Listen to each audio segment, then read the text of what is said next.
far as I know, the boat didn't come with any life jackets, said Red. Even with the added space we got from the boat, the minivan was still pretty full. I sneaked my pillow on board at the last second because I decided I had to at least have one luxury item. Figured Roderick could want to sit in the back of the van because whenever we go anywhere as a family, he likes to stretch out and take a nap. Every once in a while, we'll forget Roderick is even back there. This Easter, we made it halfway through church before Mom realized Roderick never made it out of the van. Back when we had a station wagon, me and Roderick used to sit in the way back together in a seat that faced the rear window. But we got in big trouble when we played a practical joke on Mom and Dad that ended up getting us pulled over by the police. These people are kidnapping us. We got in the van today. Roderick offered me the back seat. I accepted before he could change his mind, but I should have known his offer was too good to be true. Before we pulled out of the driveway, Mom said we were taking a special guest along for the ride. For a second, I was worried we were picking someone else up because with all our stuff in the van, they'd have to sit on the roof. But Mom opened her purse and pulled out a piece of paper with a drawing on it. The drawing was Flat Stanley, a character from a book I read in 2nd grade. Flat Stanley is a boy who gets squashed by a bulletin board that falls off his bedroom wall in the middle of the night.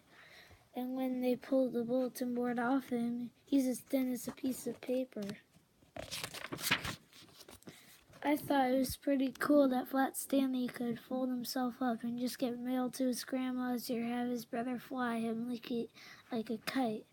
I'll tell you this, if Flat Stanley had a brother like Roderick, I guarantee he wouldn't even survive a whole day. Shredder, scream! I really liked the book, but it kind of freaked me out too. One thing I did was give me a deadly fear of bulletin boards. Are you sure you don't want to sleep on the bed? It's a lot more comfy. That's okay, you can take it. In 2nd grade, everyone in my class had to color and cut out of Flat Stanley and mail him to a friend or relative who lived far away. Then that person was supposed to take a picture of Flat Stanley in front of something interesting and mail him back with a photo. My friend Raleigh sent Flat Stanley to a bunch of his relatives and got lots of cool pictures back. Raleigh even sent him to his uncle who lives in Asia. He took a picture of Flat Stanley in front of the Great Wall of China. Well, the first person Mom sent my Flat Stanley to was her cousin Stacy, who lives in Seattle. But she probably wasn't the best choice. Stacy is one of those people who heard all sorts of stuff like newspapers and magazines, so Mom should have known that once her cousin got her hands on that Flat Stanley, she wasn't coming back. Today, Mom was going to take photos of our new Flat Stanley in front of all the cool places we visit, and then make a scrapbook of our trip. And as soon as we got on the highway, she started snapping pictures. But she was probably a little too eager because her first few pictures weren't exactly keepers. When Mom wasn't taking pictures, Flat Stanley was taped to the front air conditioning vent.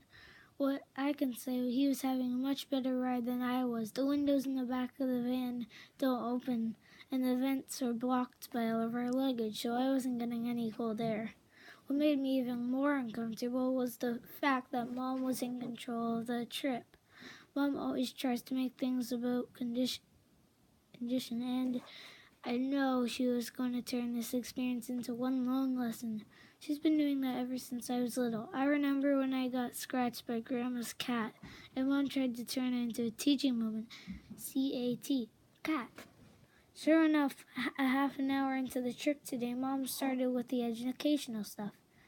She had borrowed a bunch of CDs from the library that teach Spanish, and she said we'd take the long stretches on the road to learn a few language as a family.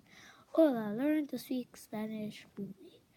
Mom's always saying that learning language is the best thing you can do for your brain. That might be true, but I think she should leave the actual teaching to the school.